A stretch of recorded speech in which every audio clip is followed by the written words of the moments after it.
The alfalfa roots in sand will actually go 10 metres down. But what is it really that goes down and mines out the minerals from the country rock? Only trees, really.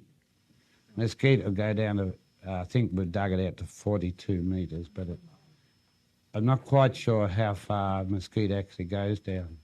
And if you're not digging wells, you don't have any reason to go down looking at root extent. But I've made a little list, Scott's got here, of the trees that do go in pasture, and they have interesting characteristic.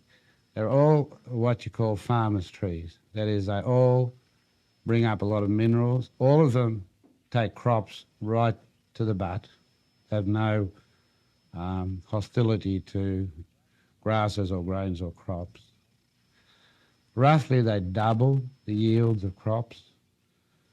In Africa, it's between 80 and 100% increase in sorghum yield under these trees.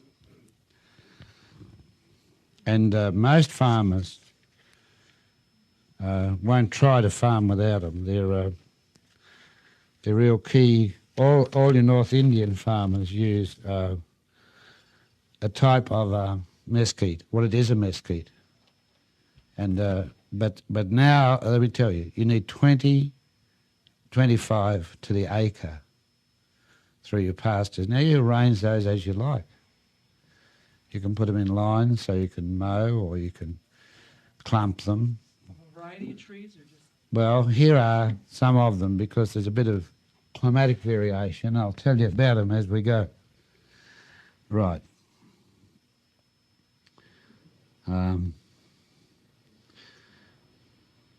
Now this is going to vastly increase your crop or grass yields and your forb yields.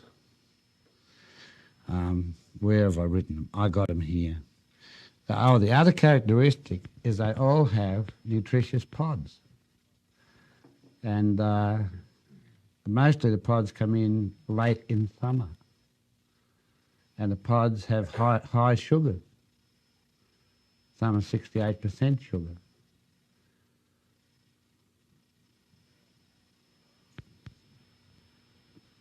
The carobs, which are high sugars, which this is a good climate for.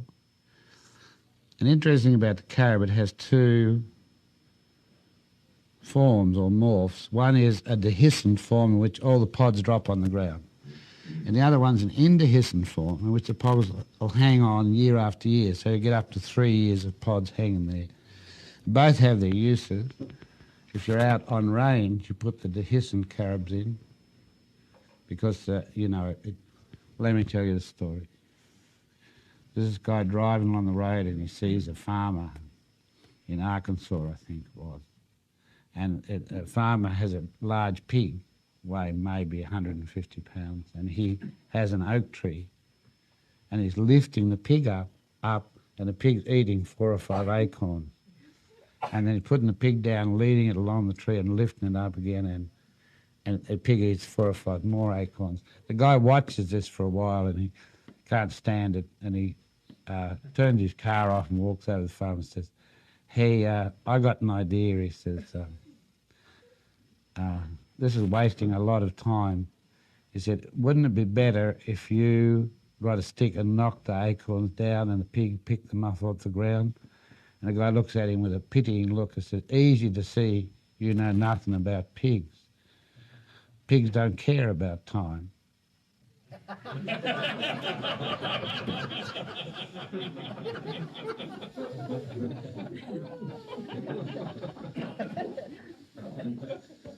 So the dehiscent trees drop those pods, and cattle, sheep, pigs, even down to geese actually pick those up. They're a high concentrate food. You need 3 pods a day to feed the milk goats, for instance, as a concentrate. The other thing about the indehiscent tree is you can gather all the pods, none much are missing, and you can do it at any time over a couple of years and put them away. So that's a good one to make chocolate out of, and all the things you make out of carobs, Sugars, They do very well in Palestine when they get dusted with snow and, so much below. And in Palestine, I found an old monk. His name was Tom, Thom, and he had carobs. He picked the beans.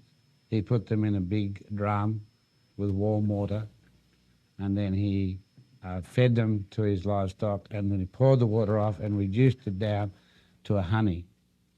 And it is truly delicious. He just bruised his carobs up, put them in a drum of warm water, then fed them to his goats, then took the water, and then slowly evaporated it down. He said it took him about a day and a half. And he gave me a bottle of this carob honey. It was truly not, and he said it's very expensive. Yeah, just a by the by, so you remember carobs, right? And remember carobs also because the seeds are so even in size that they were used to measure gold, small quantities of gold, and that's where you get the name carat. 22 carat has 22 carob seeds weight of gold per unit volume. 16 carat. So we're looking at trees which have enormous root penetration. If there is no water table, they'll go down 40 metres. A carob develops such a root, you either plant it on site or you plant it in a pot 3 feet long. Cardboard tube's ideal, and then you plant it in the tube, because by the time it's got 2 leaves on it's got a root 3 feet long, and it's on its way down. So you can't grow it in an ordinary pot, and you can't get it out really, because it's round and round and round and out the high, and you break the taproot, and taproots don't redevelop. So ordinary old cardboard tube, you get them from the post office to send, things away and posted, and just plant him on the top of that. As soon as he shows out the bottom, field plant him. With the tube, yeah, tube's gone. But what you're after is getting the taproot. In Africa, we have everyone weave baskets, and we plant the carobs in the baskets and bury the baskets. But, who's going to weave your bloody baskets? Oh, Mexicans, perhaps?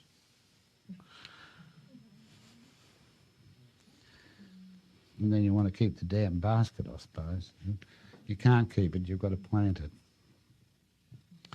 Honey locust is another, and that's a nice tree, and that's self-defended. There are 2 varieties of honey locust broadly. The normal thorny honey locust, thorniest I think in Iowa of any I've ever seen, but all over Texas too. It was the main tree of your rangelands until about 15 or 20 years ago, when, as though on a signal, the cattle left the pastures, attacked all the honey locusts and killed the lot. Now, why did they do that? I'll leave that little question with you.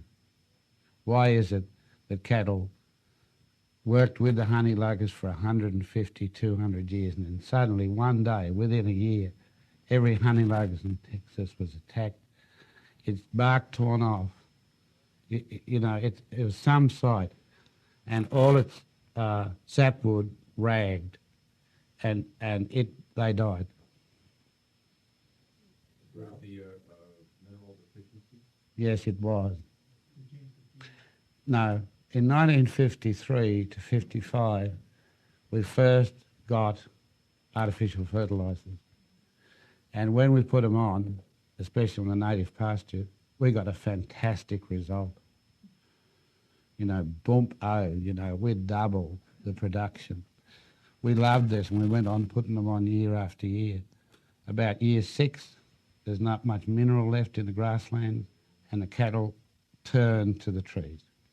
The horses, being smarter, turned to the fences and ate all the fences and all the wood. They were after chrome as well, so they loved treated posts. They just eat them down to a nub. And the other thing they like is arsenic. So treated posts are just almost like ideal for a horse that's short of minerals. So, but then many animals then started to attack trees that had stood there for 200 years, and it was quite tragic. I remember talking to range managers here at about that time, and they said they just devastated the rangelands. Because the honey locust was a major contributor to your summer forage. I've left you with the sugar in the pods. Why do you think, it's particularly apt to put sugar in the pods late in summer? Well, sugar fuels the breakdown of cellulose in the rumen. So when the grasses go dry, the pods are there, the animals eat a few pods and can digest the grasses. So, I was sitting down one day and we were feeding molasses and urea to our cattle and sawdust and cardboard because it was 9th year of drought. And I thought, I wish God had provided sugar for the drought. And then I thought, my God, he did. Sometimes he beats you to it, God. So I started to look for plants that would provide the sugars. This sort of list is what you have to come up with. And then I realised that he had provided sugar. And the worse the drought, the heavier the pods borne by this group of trees, because they're immune to drought, but they respond to lack of water by fruiting more heavily. So it's all put together out there. Sometimes you'll think of something should be there and you look and God forgot to put it there. And the reason he did was you move cattle out of the area where they were developed in the country where they never were. So there's nothing there to help them. You move an animal or a plant out of country, and all our domestic animals and plants, with the exception of a few, like corn, pumpkins, chilies, all that, are out of country, then you have to bring along their associates with them. So if you're going to move a cow, you've got to bring along the carob with it. That's basically it. Or the oak tree with the pig or whatever. And they did. In Tasmania, where I grew up, all the clumps of oaks mark all the old pigsties. People brought masks with the pigs. Now, honey locust, acacia. There's a whack of sugar pod acacias, and they're all African acacias. We have 1,100 acacia species in Australia, and not a sugary pod in the whole lot, because there aren't any cows there. But Africa has large numbers of sugary pods. One of the best is Acacia albida, A-L-B-I-D-A, white acacia or white thorn. And it has masses of pods sought out by livestock. And another acacia which has a very good pod is Acacia giraffae, Giraffae. And that is an interesting thing. And basically, it's a giraffe dining table. Its form is like this. It never gets high. It just gets wider, And the giraffes eat off the top. They eat right across it. I've never seen one so wide a giraffe can't reach almost the middle of it. Although there are two in Zimbabwe in the botanical gardens that are wider than giraffes could use, because giraffes never were there in the botanical garden. So did they grow up there? No, it didn't. That's what amazed me. It just kept going. That one acacia giraffae is bigger than this building, and it's a flat top. You can reach the pods with your hand, and 4 feet above that is the top. It's a perfect range browse tree. So smaller animals can get the pods, and the giraffes can dine off the top indefinitely. And it's strongly protected with thorns, as all browse trees are. So the honey locust even has the trunk protected. So, but the reason probably why a lot of them failed was in the honey locust there's a form called inermis. It means without thorn. And very early on over here, when about the 30s, an awful lot of 20s, that form of the honey locust, which is Gladicia triacanthos, 3 thorns, were planted. They planted the thornless one. In retrospect, that was an awful mistake. But if you want to defend your tree, you do not get the thornless cultivars. In range, you don't choose it. If you want to plant one in your backyard for sweet pods, sure, you take enormous. But and you'll be pleased to know, due to the wonders of modern science and genetics, in Australia they have developed a honey locust without pods and doesn't leave a nasty mess on the streets. So actually, curiously, there is more effort going into developing useless plants from useless ones in the genetic field now than there is developing useful plants from useless ones. Prosopis, that group called mesquites, another really critical pasture plant. Prosopis pallida of Hawaii is the only reason you can carry cattle on Hawaii. In the dry periods, you don't carry cattle on the wet side. It is too wet, too jungly. And on the dry side, Acacia pallida is what makes it possible to carry cattle through.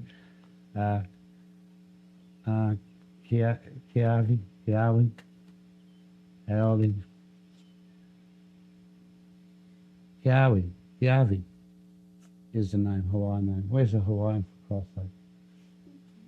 You know, they make all their charcoal from it, all their honey comes from it, and all their cattle rely on it right through the dry period. Acacia pallida, it's a handsome tree. It's a very long-lived tree. It's a fantastic post tree, and the honey locust is one of the world's most durable timbers, second only to the black locust. Black locust is not a cattle fodder, it's a chicken and turkey fodder, because it doesn't have the sweet pods. All of these have sweet pods. But there are probably 4 mesquites which are constant interplants through the world, either, North India or Africa or South America or Hawaii. And a little bit of research will get you one for your climate. Pallida is fine. But now in pallida, the forestry department in Hawaii have selected a straight stem pallida. So you can get a sort of a 3-post pallida, because usually it branches low and early, comes out. It's dehiscent, but the forestry department has selected it for more stem, more posts, more sawn timber, and it's a more valuable plant. And if they haven't decreased the pods in doing that, great, but they will know. But as a honey plant, it's also of critical importance in Hawaii. All of these are honey plants. That's another thing. They're all honey plants. There are at least 8. Pods are huge. They're this long, to this long. And they're full of sweet pulp and highly nutritious large beans. So they're high in amino acids and in sugars. They're primarily cattle and wild horse forage. And they developed with the horses at that time in America. All the horses in the world arose here, and then you ate them all. Well, not you, but Scott's great-great-grandfather ate all the horses. And so they died out in America. But before they died out, 18,000 years ago, it dried up, and they got across from Alaska to Asia, and they didn't eat them all there. So we got our horses back when the Spaniards arrived. So this is the origin of horses, and many of your plants are horse dependent.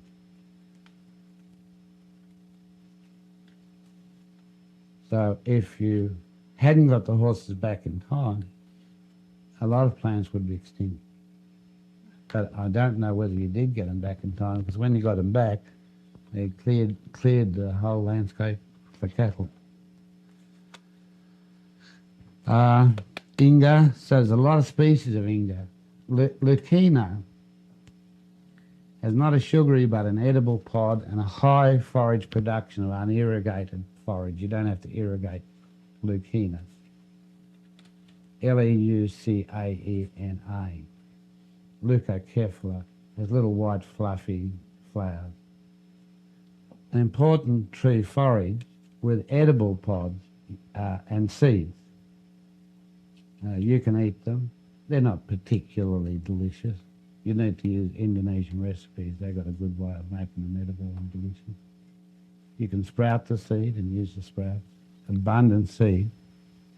And tough as all get out. So a very good green forage tree. Again in the legume, all of these are legumes. All are nitrogen fixing except the carob. And then the last tree, Tagasasti, is purely a forage tree.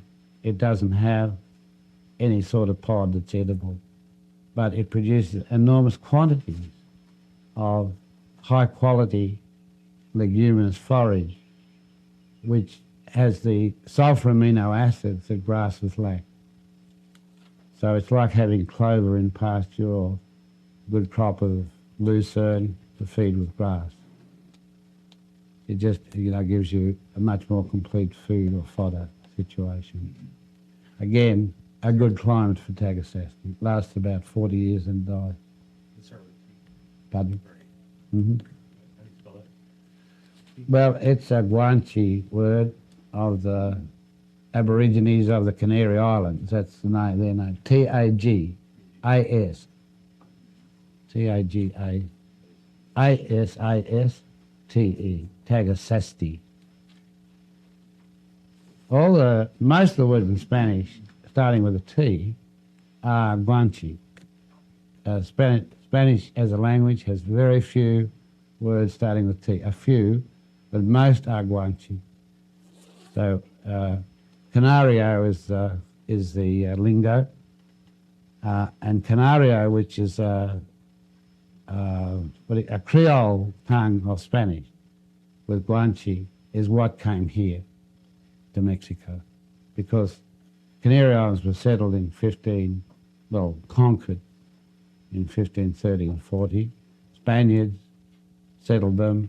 It was always a way station on the way to America, always has been. And by the way, if you want to look for some of your old corn varieties, where do you go? Straight back to Canaries. They got corns you've never seen. That's what they tried to grow cochineal. They did grow cochineal. No, they didn't grow cochineal. They grew a puntia cactus and put the cochineal beak. They still grow cochineal. But the demand for cochineal has largely disappeared as you've got acid 43 coming in or whatever it is, acid dye 43. There's cochineal. There's a very large demand building for natural dyes and food stuff. $60. Well, hasten back to the Canary Islands, my boy. You are rich. There's an awful lot of cochineal still on those cacti there.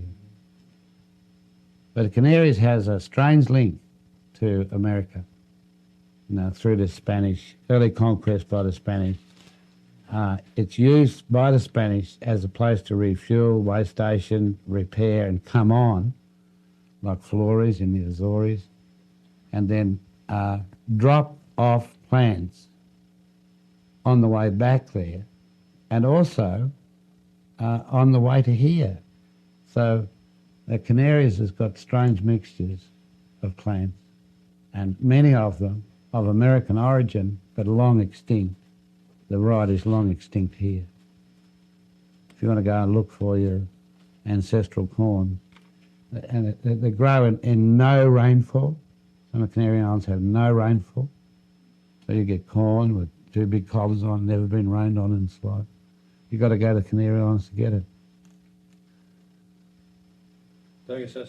It grows only from night air condensed on the plant itself.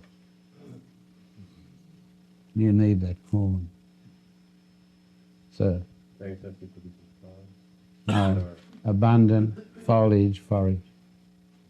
Each plant, we've worked it out in length, you get 25 running feet of cuttings off every branch of every tree. So you can cut Tagasasti 5 or 6 times. Think about all these plants, if you browse them off or cut them off for fodders, don't do it in the autumn because hardly any browse plant can go into winter with young leaf on. So you just stop cutting for forage. You cut for summer forage until mid-autumn and then let it go, harden on and go on to the winter. These are all hard lessons. We use a huge amount of Tagasasti in Australasia in the semi-arid areas, right? Because there are thousands of these trees. The first nursery we set up in Victoria about now 15 years ago, which sold these trees, now, send many millions of trees a year out to graziers and farmers. Now let's talk about what the trees are doing in the pasture. First of all, the quantity of trees. They're all trees which stand up on a little stem and have a type of a mushroom top, okay? So there's no low brows except on the Tagasasti. They're all nitrogen fixers except carob. They're all most easily germinated, and this is the way we've done them, is by shutting up a horse and feeding them pods and plant your horse dung. They germinate. If you get a Mustang and put the pods through the Mustang, hardly any of the seeds are affected. The pod is all the bust after. They all come out in the strawy dung, and you plant handfuls of that. And otherwise, it's a job to break germination. And what you've got to do, although it seems weird, you pour boiling water over them. Then you tip your seeds out on a tray, take out any that are still hard, and again pour boiling water over those. As they all swell, you remove them and just leave the ones that didn't swell. Pour more boiling water. You might have to do that 5 times. Tagasasti and most of these trees will have seed under them up to 7 or 8 years old. And the seed will be darker the older it is. So your dark seed will take 3, 4, 5 lots of boiling water before it actually start to take up water. And then it will, and then it'll sprout. So you give it the boiling water treatment before you field sow it. We drill it in the field, drill lines of these seeds, especially Tagasasti. We simply drill it in with big wheat drills, actually. And up it comes in the thousands. But if we did it without pouring boiling water on it, it'll stay there for another 20 years before you get 1 or 2 come up. They're all seeds which are very resistant to desiccation, and they just close up.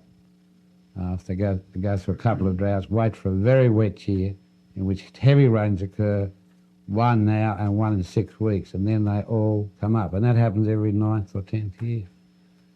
That's called the recruitment time for this sort of plant. Let's get back to the pastures. What's the difference between pouring boiling water over them and putting them in a pot of boiling water?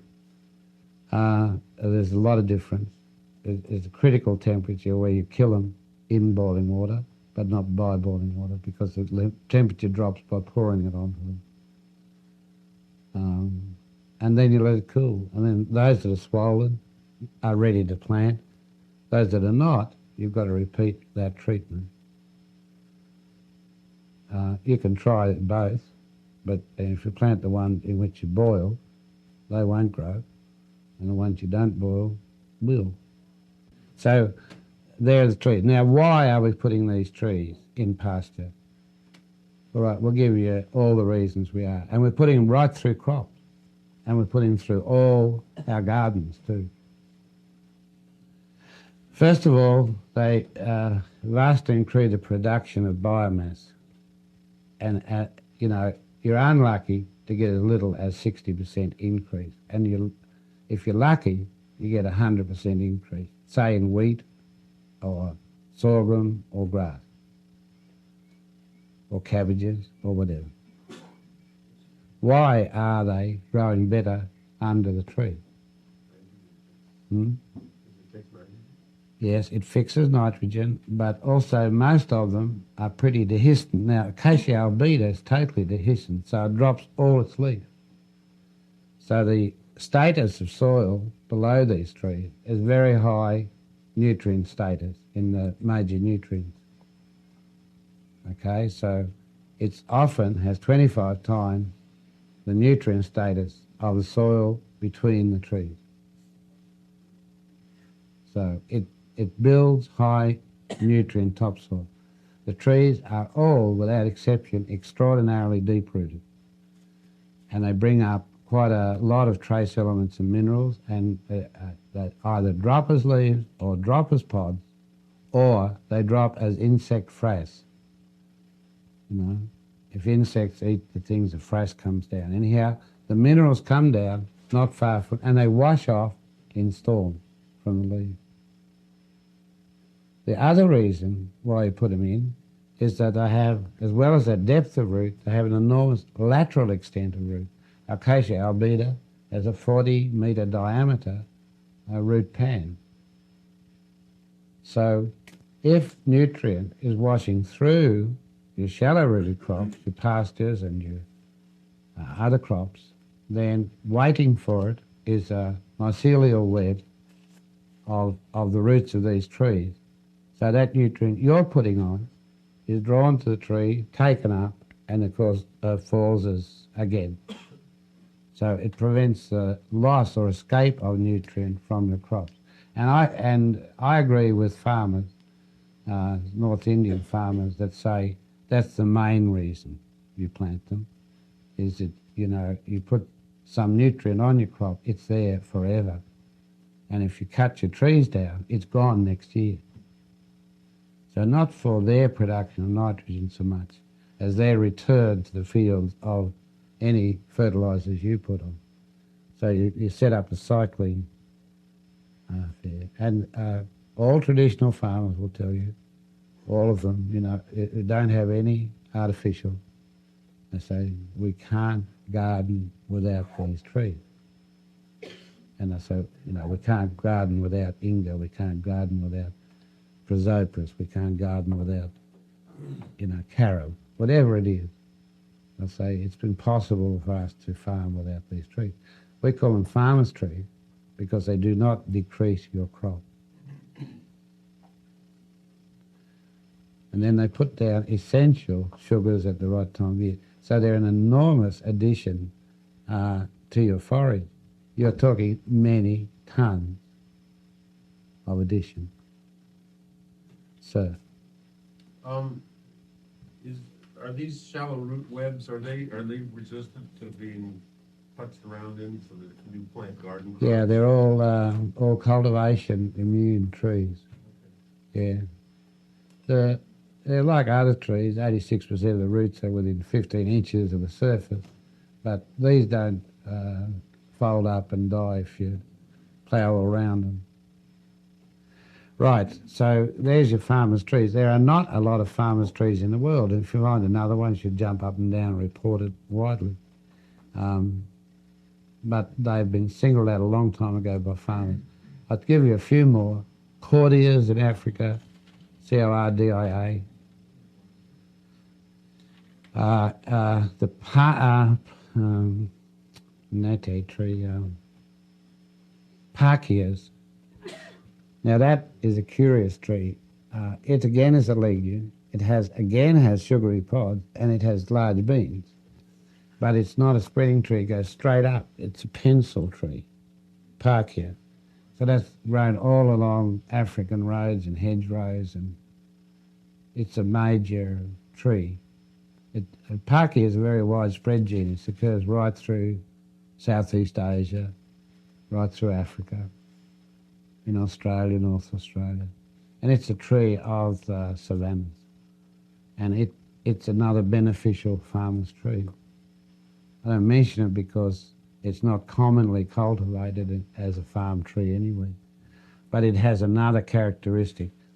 the Parkia beans totally supply every product that soya beans supply in the West. So Africa has long made all its soy sauces, all its, well, they're Parkia sauces, all its long-term ferments out of Parkia beans. So it's a critical source of a high-protein legume seed in Africa.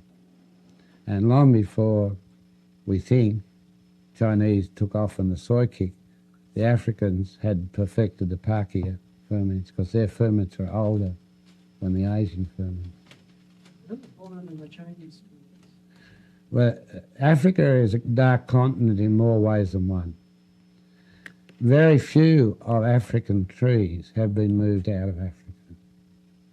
It's unusual to see a lot of African trees anywhere. Very little of the ferments of Africa have been studied, and yet they are as plentiful as the Southeast Asian. There are good inoculants for most of them, and they're all available. There are broad group inoculants for the main part. Don't bother with the carob, it doesn't fix nitrogen. Many legumes don't fix nitrogen, many non-legumes do, right? I mean, the whole genus of the casuarina not only fixes nitrogen, it fixes phosphate. So it's a phosphate fixer. It's not a legume. It has a root associate called Frankia. Frankia, is a phosphate scavenger, and it brings large quantities of phosphate to the casuarinas. So if you want to fix phosphate for any reason, use casuarinas. As windbreak, good enough. And then there's high phosphate leaf material. Okay, now You need to 20 per acre is the number I gave you. Go to 30 per acre. Now what they basically do, it sets up your total nutrient return across your field, no matter what you're growing. You get your heaviest yield under those trees. But for reasons of handiness, you might want to use tractors so you can drop your trees back a bit to 20 per acre, and you can tractor up and down, whatever, 5 implement widths apart, 10 trees in 2 rows, that's all you want in an acre. So enough is known about this and tested in many, many situations. You can get data in from the hill country of North Africa, from India, all over, that this is not any longer, it hasn't been for many years, an experimental idea. This is good stuff. This is a You don't have to add any nitrogen to your crops with this setup. It takes you a little while to set up if you never thought of it before, but once you're set up, that's it, like that. So, How long do you have to keep, if you're going to plant these trees in a pasture where you actually have your animals, how long do they usually have to be before you can let your animals back in without having them? 4 to 5 years, 6 years. But basically what you do is you grow your tree on to a decent tree, because there's not many of these trees and you're not going to replace them for the next 500 years anyhow. So you grow a big tree, you put down a rough mulch that's a heap of branches 10 feet across and plant it plonk in the middle of that. 4 years later your branches are rotted out of sight and you've got a tree that'll stand up to your cattle. So, the main thing is to kick it as high as you can, as fast as you can in the nursery. Give it another 2 years protection in the field, and you're off. How do we use mesquite? I'll give you a curious figure on the carob in a minute. How do you use mesquite? And allay the prejudices that we have against the tree here, and well, a little bit further west and south, it's invasive. You can't. Has a sweet bean. Well, that particular mesquite you've got is a tangle mesquite. It's one that doesn't get very big and goes like buggery and tangles up like hell. Whereas pallida's not. Many of the tree mesquites are not. Pallida will go 50, 60 feet high. Okay. So I gave you pallida. Is that available in India? It's available in Hawaii. And also the Forestry Commission in Hawaii grows varieties of pallida. So they have that timber variety at least. Pallida was an acacia. Prosopis pallida. What was an acacia was albida. You're either not writing or you've got a short-term memory. If I had a memory as good as yours, I couldn't talk, I think. Albeda's the acacia albida. Prosopis pallida. Is Leucohaenon in India, or is it a separate? No, it's a genus. There's only one in it, used for animals. Leucaena leucocephala, the white-headed one. Inga, however, has 6 species or 8 species. Prosopis has 20 or 30 species. What you're after is not the scrub prosopises that you've got here. You're after the tree prosopis. Leucaena has a tree form too called ipilipil in the Philippines, and it just goes for the sky. It's a huge tree. You don't particularly want that. Nothing can get the foliage off that. You can't get up there to coppice it either. It hits 90 feet and starts branching. All giraffes. Leucaena leucocephala, Leuco, cephala, Cephala. But the other thing about these trees is they have mature leaf. So no matter what's happening to the pasture, no matter what we're going through in new growth on those forbs and pastures, and if you think back, we're going through steroids and cyanides and God knows what, then the trees don't go through that. So at that point, your cattle turn to your forages fairly heavily. And it's a period of 6 weeks sometimes in the spring that they have to have that older leaf. Right? So what you're doing is setting up a situation which has a long life, which needs no maintenance, and which is returning nutrient to your pastures. Right. Now, if you look at the composition of soil, most of it is air. So soil can have very varying amounts of 3 main. It's made up of mineral, a relatively small amount actually, humus, which is a very variable amount. It will not be below 2%, and it probably won't exceed 40%. So that's, 2 to 40% it will be humus. By weight or volume or what? And then gases. So most of it is gas. So as your gaseous proportion increases, so the specific gravity of your soil decreases. And soil, which has plenty of open space in it and humus, is very light. It floats about. You could make a raft out of it. The soil which isn't sinks. If your soil sinks, you lack 2 essentials, humus and spaces between the particles of soil for flow of air. Now, airflow is important, but what's more important for soil life may be ethylene and for plant growth.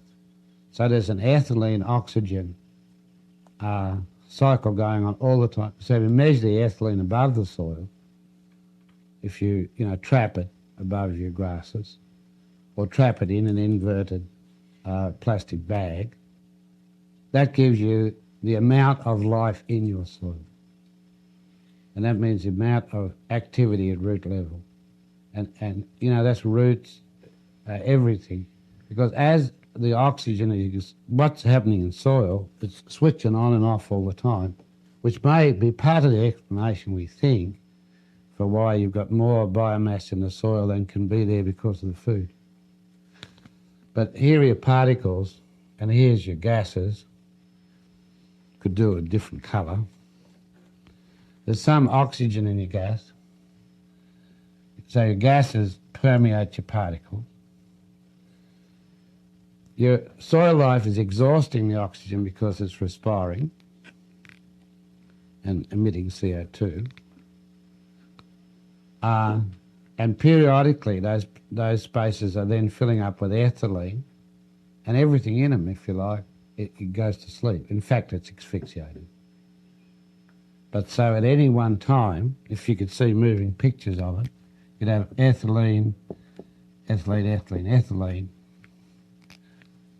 oxygen, oxygen, oxygen, and a constant dance of those two gases. But it is the rate of that dance which measures the rate of respiration in the total soil. Soil, on the other hand, breathing quite well. It can't help it. Every time the moon passes over the United States, the continent rises 15 inches and then sinks 15 inches. And what do you think happens? You know, it breathes in and it breathes out.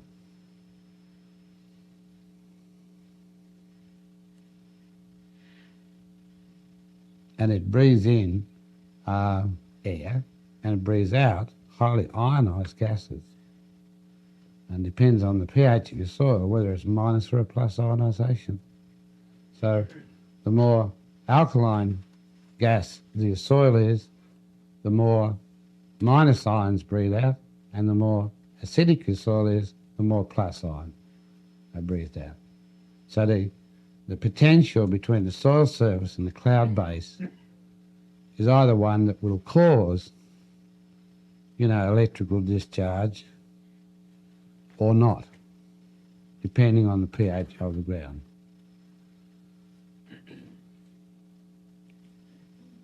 So the ground is, and the other thing is, the whole of the earth is outgassing. That is, it's sending gases out through the soil, through the rocks first, then through the soils to the atmosphere. And that's just a normal part of the total breakdown of rock to soil and the total movement of the continental plates of Earth. The Earth's outgassing. It's outgassing methane and radon and other nice gases. That's why you like airy buildings, so you don't build up building full of radon. That's why you don't live in granite houses unless you can possibly avoid it, because they're outgassing radon from all your walls and your floors. And most, some 10 million houses in the United States, mainly on the coast of Maine, Massachusetts, are really too radioactive for people to be in, especially if they're getting additional doses, which they are. So if we had a strong and beneficial government, we've got a piss-weak government, which regards us as its enemies, basically, and we are, of course, as we've proved, we would pull those houses down and replace them. But we won't, and people will be living in them in 100 years' time, I'm sure. It's because of the topography in these places. They built out of granite because they had granite, and they built, the whole of the walls, floors, everything's out of granite. So they're very, very strong radioactive atmosphere from all plutonic rocks. The only place it's safe to live underground is in sedimentary rocks. The Capitol building in Austin is made entirely of granite. Well, I don't see much problem with that. I mean, if the government lived in granite houses, we would have not much concern, right? Washington, D.C. was built from granite. Right. Yeah, we'd all be better off. It's the way the Russians think about Moscow. If only somebody would drop an atomic bomb on it for us. The Russians hate Moscow with a deep hate. Nothing but stupidity has ever come out of Moscow, and often cruel stupidity. And not much but cruel stupidity has ever come out of Washington. Amen. So somebody very beneficial, like, say, the Bhutanese, could buy a second-hand plane and go around and drop one atom bomb on every capital city of the major powers, and the whole world would probably calm down for a while because somebody else invented another set of political parties. So it would only be a temporary relief.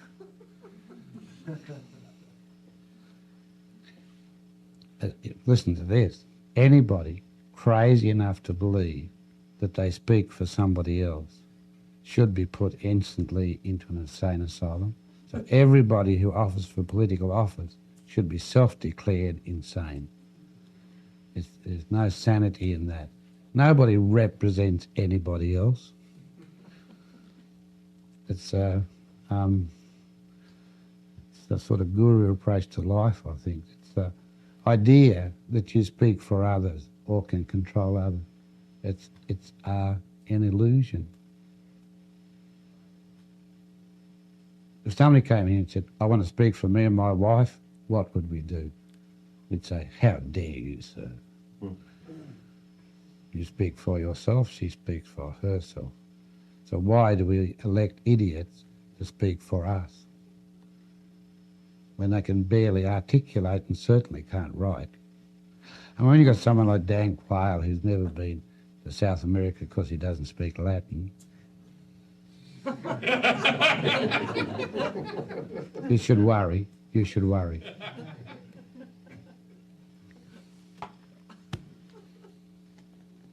Right. Having had our little political discussion here. So now we've pretty well got our forbs in, we've got our trees in, and, you know, then you've got a huge choice of grasses. And luckily, you know, you've got the grasses of Texas. You've got a little bit of grammars and things you can stick in there. Now, where you're sending off livestock off your pasture, you're losing relatively small amounts of minerals like calcium, fairly cheap to replace. Where you're sending plants off or hay off, you're losing that year's mineral. So really you can't afford to send anything off the farm but those things that'll walk or fly away. So you can't afford to feed vegetarians unless they're resident on the farm. And even then, you know, you've got to have internal sewage distribution system. But one thing, the vegetarian that is a cow, it does shit on the farm. It doesn't have a flush toilet. And if it did, that wouldn't go into the sea. So we cannot afford to send off plant material to non-return sources. But if we don't do that, then 75% of the renewal of minerals on the farm comes from the feces of the animal ranging on the farm. That's on top of the ground. More than that is put on by worms. That's the 20 to 40 tonnes a year that everybody agrees on. And that is high value manure. So between this guy crapping and these guys coming up with casts, you simply build nutrient and humus into your farm. It's that simple. If you want to add these and double your yield and not lose any nutrient, the whole situation is extraordinarily stable. So the highest balance, the best balance and the highest value you can find in soils is on traditional farms with no cultivation and no artificial fertilisers. There's two reasons for that. One thing, with fertilisers, we put on nitrates, we kill all of these, so we halve our production, and we kill all of these. How do we kill the trees? Nitrogen going to kill a tree? No, it kills all your mycorrhizae. And that's it for tree. Without mycorrhizae, it cannot exchange minerals with the soil. So if you see mushrooms in a pasture, you're pretty safe. If you don't, too bad. All you see is the mushrooms of decay, mellitus, the ones that live in the wood of the tree. So, another bad idea. March backward at the speed of light into nowhere while compacting your soils.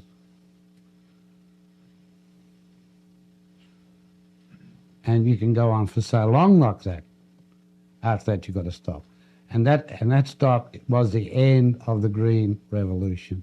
It was when the soils of India turned into concrete and there were no living things left in the fields that they abandoned the Green Revolution. But by then, their paddy fields were in an awful sad state. So, you got your choice. You can go the sane way of high production or the insane way of increasing death. And everything will die in the end. Now, I think I've had my say about the pasture and the animals, the sequences, the mixtures, the essential things. But it's at the point where your veterinary cost per animal exceeds the value of the animal that you went over the cliff. And you did that purely on artificial fertilisers, right? No other cause. And as soon as you see little tears run down the face of your cattle, your fur staring in little whirls at you, you don't have the hoofs to drop off and you don't have to get the facial eczema, but you've hit the wall. So in the end, all of us agree that you hit the wall when you've overdone inputs which are not necessary. And it doesn't matter what those inputs are. So everything is a pollutant if you use too much of it. Doesn't matter whether it's boiled eggs, you know. Now, Vin got some figures out for you. I'd like him to come and talk about them and around them. And I'll leave you with a general picture, but you've got it. Now, you've got other problems to deal with. If you can't rotate your animals, what can you do? If you can't do those 18 moves, what can you do? Yeah. If you can't choose the balance of your species. But they are not insoluble questions and there are obvious answers. So if you're designers, what I say to you, the more the restriction, the smarter you've got to be to come up with the answers. So I expect to hear those answers from you before we leave here. They got them last year. You'll get them this year. You are designers. My challenge to you is go out and do worse. You can't. You can't. You're so fortunate. You're living in a world that has done so badly that you cannot do worse. Right? And how do you let air into your soil? That's up to you.